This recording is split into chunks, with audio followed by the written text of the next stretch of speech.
Hello friend, आज की इस वीडियो में हम लोग पावर प्लांट कमीशनिंग से रिलेटेड एक इम्पोर्टेंट टॉपिक को डिस्कस करेंगे, जो कि है रिफ्रैक्टरी ड्राई आउट।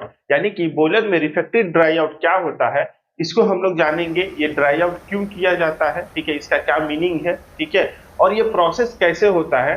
देखेंगे जो ड्राई आउट कर्व होता है वो कैसे होता है, कैसे इसको फॉलो किया जाता है, ठीक है, और ये पूरा प्रोसेस जो होता है वो कैसे होता है। ओके, तो चलिए वीडियो को करते हैं स्टार्ट। तो refractory dry out in boiler, तो जैसा कि हम लोग जानते हैं कि बॉयलर जो होते हैं वो कई टाइप्स के होते हैं, ठीक है, और बॉयलर में जो होते हैं वो आपके अलग अलग पोर्शन पे रिफ्रैक्टरी जो है वो लगाया जाता है अकॉर्डिंग टू वो किस टाइप का बॉयलर है, चाहे वो एबीसी हो, सीएबीसी हो, डब्ल्यूएचआरबी बॉयलर हो, ठीक है।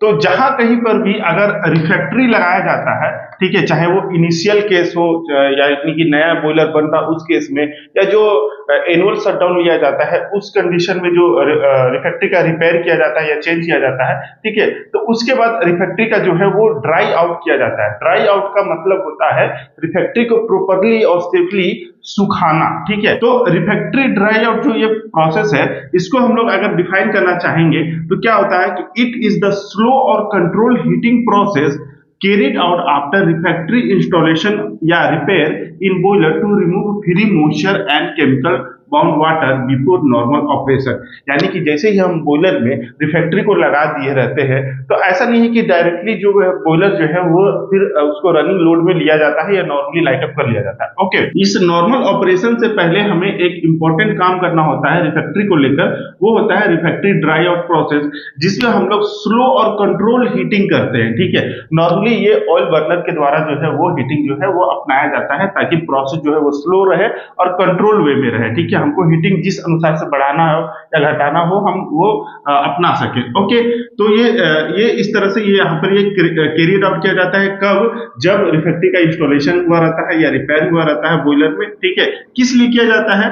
तो टू रिमूव फ्री मॉइस्चर, यानी कि रिफैक्ट्री में जो फ्री मॉइस्चर होते हैं, रिफैक्ट्री लगाने टाइम जो पानी वानी आप यूज किए रहते हैं, तो वो होता है फ्री मॉइस्चर और केमिकली बाउंड वाटर, ठीक है। तो जो रिफैक्ट्री के अंदर जो केमिकल के फॉर्म में आपके वाटर रहते हैं, ओके, तो उसको हम लोग बोलते हैं केमिकली बाउंड वाटर। ओके, तो इन दोनों का निकलना काफी जरूरी होता है सेफली, और ये जिस प्रोसेस से हटाया जाता है या सुखाया जाता है उसी को कहा जाता है रिफैक्ट्री ड्राई आउट। ओके, इसको शॉर्ट में आरडीओ भी कहा जाता है। ओके, इस प्रोसेस को स्ट्रेस रिलीविंग प्रोसेस भी कहा जाता है। ओके, देखिए इसका पर्पज क्या होता है, तो हम लोग नॉर्मली जैसे कि यहाँ पे जानिए कि जो भी इसमें मॉइस्चर है रिफैक्ट्री में उसको सेफली रिमूव करना, ठीक है, जिससे क्या होगा कि आपका रिफैक्ट्री का स्ट्रेंथ बढ़ेगा, और स्ट्रेंथ बढ़ेगा इसका मतलब है कि रिफैक्ट्री का जो लाइफ है वो इंक्रीज होगा। तो ये इसके पर्पज होते हैं। ओके, अब हम लोग आगे ये समझते हैं कि जो ये रिफैक्ट्री ड्राई आउट मान लीजिए किसी एक बॉयलर का करना है तो उसके लिए क्या प्रोसेस होता है। ओके, तो देखिए जब कभी भी आप रिफैक्ट्री ड्राई आउट करेंगे, मान लेते हैं कि हमें एक बॉयलर का रिफैक्ट्री ड्राई आउट करना है,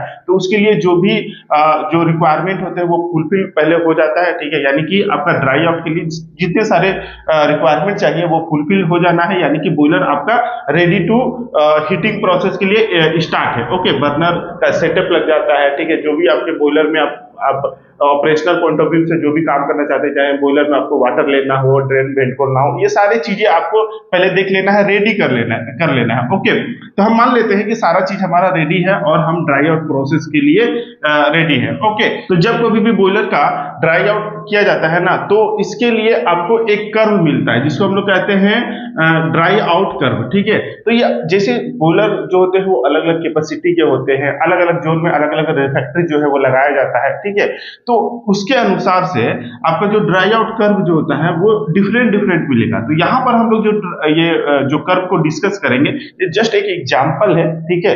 तो इसके जरिए आप ये समझ जाएंगे कि आपका ड्राई आउट प्रोसेस जो होता है वो कैसे किया जाता है। ओके, बाकी अलग अलग बॉयलर में आपको थोड़ा डिफरेंट मिलेगा। ओके, तो देखिए ये जो कर्व होता है, मान लीजिए कि हमारा बॉयलर रेडी है, ठीक है। तो अब हमें क्या करना है, धीरे धीरे जो है वो हीटिंग किया जाता है। तो बर्नर का जहां कहीं पर भी रिफैक्ट्री लगा रहता है, बॉयलर मान लीजिए ये बॉयलर है, तो जहां का आपको रिफैक्ट्री लगा है तो उसको हीटिंग करना है प्रॉपरली, ठीक है। मान लीजिए चाहे वो विंड बॉक्स में रहे या हॉपर में रहे या बॉयलर के कंबशन जोन में रहे। ओके, तो उस जगह पे क्या होता है, जो मेन होल होते हैं वहां पर टेम्पोररी जो होता है वो बर्नर अरेंजमेंट जो है वो लगाया जाता है, ताकि वहां से हम हीट जो है वो दे सके, ठीक है, स्लोली और कंट्रोल्ड वे में।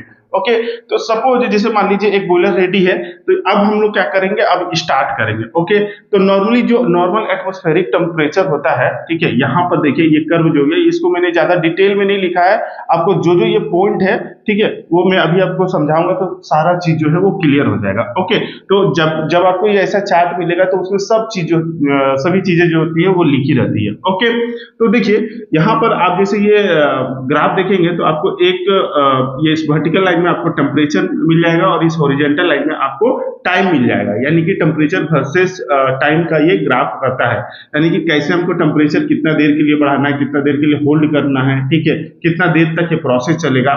नॉर्मली ये जो प्रोसेस होता है ये 72 घंटा जो है वो चलता है, कम या ज्यादा हो सकता है बॉयलर की कैपेसिटी के अनुसार। ओके, जब कभी भी हम लोग इस ग्राफ के अनुसार टेम्परेचर को बढ़ाते हैं तो उसको रैंप कहा जाता है, और जब टेम्परेचर को होल्ड करते हैं तो उसको हम लोग होल्डिंग टाइम या उसको हम लोग सॉकिंग कहते हैं। ओके, तो देखिए मान लीजिए कि अब हम स्टार्ट किए, तो अभी हमारा सारा सेटअप रेडी है, तो शुरुआती तौर पे हम क्या करेंगे कि जो भी अब हमारा बॉयलर में रिफ्रैक्टरी जो लग चुका है तो उसको नॉर्मल एटमॉस्फेरिक टेम्परेचर पे 4 घंटा अप्रोक्स 4 घंटा के आसपास, ठीक है, ये टाइम वेरी कर सकता है। ओके, तो 4 घंटे के आसपास जो होगा उसको होल्ड करके रखेंगे, ठीक है, ताकि जो भी फ्री मॉइस्चर है वो रिमूव हो जाए। ओके, नेक्स्ट है, अब धीरे धीरे हम अपना जो बर्नर के द्वारा जो है वो स्लोली हीटिंग करना स्टार्ट करेंगे। कितना हीटिंग करना है पर आवर, ठीक है, तो नॉर्मली 10 डिग्री से लेके 25 डिग्री जो पर आवर जो है ये प्रोसेस जो है वो अपनाया जाता है, ठीक है, तो ग्राफ के अनुसार ये डिपेंड करेगा और बॉयलर के अनुसार, तो ये सारा चार्ट में आपका दिया रहेगा। तो हम यहाँ पे एक एग्जांपल लेके चलते हैं कि 10 डिग्री पर आवर जो है यहाँ पे टेम्परेचर जो है वो बढ़ाया जाता है, ठीक है, तो 200 डिग्री तक टेम्परेचर बढ़ाना है। ये जितने सारे टेम्परेचर है उसको मैंने जस्ट एग्जांपल लिया है टॉपिक को समझने के लिए, ठीक है, तो ये जो आपके ग्राफ के अनुसार और जो ड्राई आउट प्रोसेस होगा ये डिफरेंट हो सकता है। ओके, तो जैसे 200 डिग्री तक हमको बढ़ाना है 10 डिग्री पर आवर के हिसाब से, तो उसको हमको फॉलो करते रहना है कि 1 घंटा में 10 डिग्री बढ़े, तो ये 10 डिग्री बढ़ते बढ़ते 16 घंटा में आपका जो है 200 डिग्री आ जाएगा। फिर उसके बाद हम लोग कुछ समय के लिए होल्ड करेंगे। ओके, तो यहाँ पर देखिए, यहाँ पर जो मैंने ये नीचे में ग्राफ के नीचे टाइमिंग रखा है, तो ये इसके प्रोसेस के लिए कितना टाइम लग रहा है, जैसे 4 घंटा के लिए हम होल्ड किए, फिर 16 घंटा में हम टेम्परेचर 10-10 डिग्री करके बढ़ा दिए 200 डिग्री तक, ठीक है, फिर हम होल्ड किए। ओके, तो होल्ड करेंगे तो फिर 12 घंटा के लिए हम होल्ड कर दिए। ओके, और फिर हम 20 डिग्री पर आवर के हिसाब से बढ़ाएंगे। अब यानी कि पहले जो पर आवर में 10 डिग्री बढ़ रहा था, अब 20 डिग्री के हिसाब से बढ़ेगा और 500 डिग्री तक हम बढ़ाएंगे। ओके, तो अब जो ये बढ़ेगा 15 आवर में ये आपका 500 डिग्री सेंटीग्रेड आ जाएगा। ओके, और फिर 12 घंटा के लिए होल्ड कर देंगे, ओके, उस टेम्परेचर पे, और फिर उसके बाद यहाँ पे धीरे धीरे इसको स्लोली जो है वो कूल किया जाता है और एट द लास्ट इसको नेचुरल कूलिंग पे छोड़ दिया जाता है, ठीक है।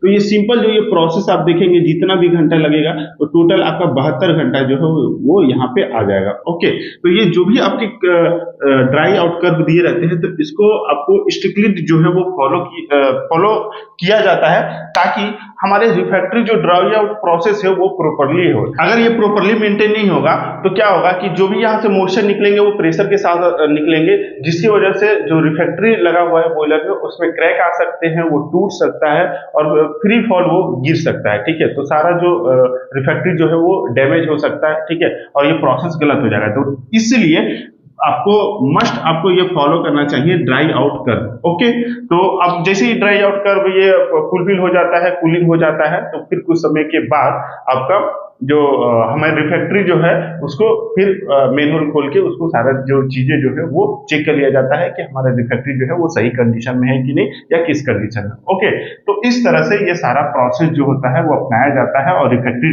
ड्राई आउट जो है वो किया जाता है। ओके, अब नेक्स्ट वीडियो में हम लोग जानेंगे कि जो रिफैक्ट्री ड्राई आउट किया जाता है तो उस समय क्या क्या सावधानी किया जाता है, यानी कि जो भी बॉयलर ऑपरेटर रहते हैं या जो भी वहां पे मैन पावर रहते हैं तो वहां पर उससे क्या क्या सावधानी रखनी चाहिए ताकि सेफली ड्राई आउट जो है वो प्रोसेस हो, ठीक है, क्योंकि बॉयलर जो होता है वो पहली बार हीटिंग में आता है तो उस समय काफी सारे सावधानी जो है वो रखी जाती है। ओके, तो वो वीडियो चाहिए कि नहीं कमेंट बॉक्स में बताइएगा। बाकी कमेंट बॉक्स में ये भी बताइएगा कि आपने रिफैक्ट्री ड्राई आउट कभी किया है या नहीं किया है। ओके, बाकी वीडियो इन्फॉर्मेटिव लगा तो प्लीज वीडियो को लाइक जरूर करें और ऐसे इन्फॉर्मेटिव वीडियो के लिए चैनल को सब्सक्राइब कर ले। मिलेंगे नेक्स्ट वीडियो में, तब तक के लिए जय हिंद।